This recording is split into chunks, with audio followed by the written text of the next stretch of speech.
Imagine a world where history is built brick by brick, where every piece tells a story.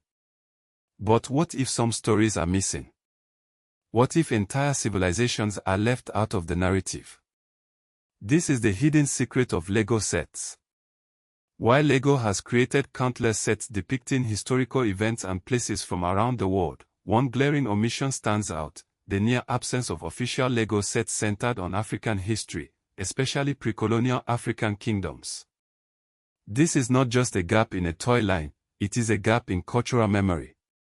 Lego's historical and adult-oriented product lines include themes from ancient Rome, medieval Europe, and even Ninjago-inspired Asian landscapes. Yet, Africa's rich history, its kingdoms, rulers, and major events, remains largely absent. This omission is not accidental. It reflects a broader issue in global consumer culture, whose history is deemed worthy of representation. The result is a void for builders and collectors who want to represent African narratives through Lego.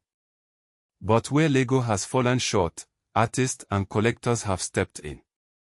One of the most prominent figures in this movement is Ekow, Nimako, a Ghanaian-Canadian artist who uses Lego bricks to create large-scale works inspired by Africa's medieval kingdoms.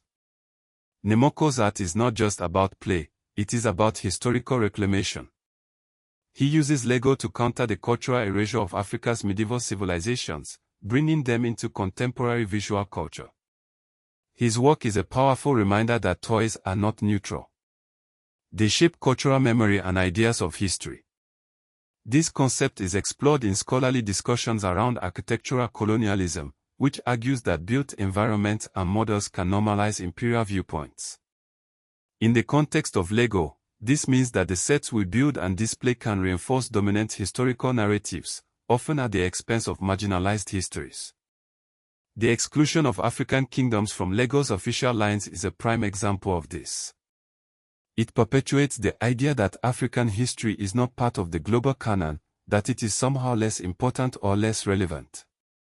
But artists like Nimako are challenging this narrative.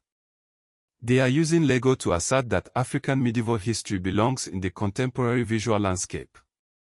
This is not just about filling a gap in a toy line, it is about reclaiming a heritage that has been systematically erased.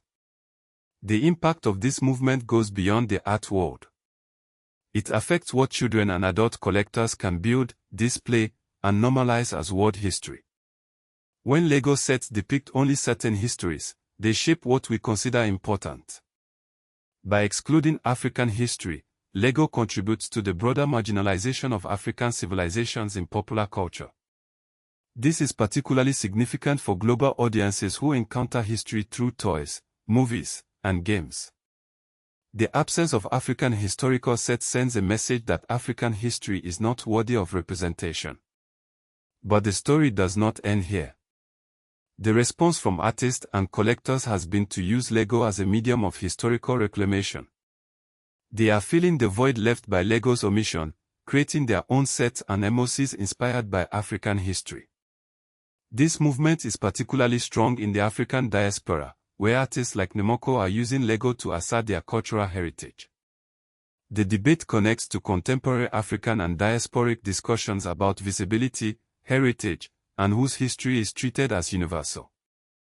It also intersects with modern collector and fan communities that are pushing for more inclusive historical representation in toys and pop culture. The question is not just about Lego sets, it is about the broader cultural significance of toys. Toys are not just objects of play, they are tools of cultural memory. They shape how we understand history and whose stories we remember. The exclusion of African history from Lego's official lines is not just a gap in a toy line, it is a gap in our collective memory. But artists like Ekow and Nimako are filling that gap, brick by brick. They are using Lego to recover African past and assert that African history belongs in contemporary visual culture. This is the hidden secret of Lego sets, not what is inside them, but what is missing. And in that absence, there is an opportunity for reclamation, for building a more inclusive history, one brick at a time.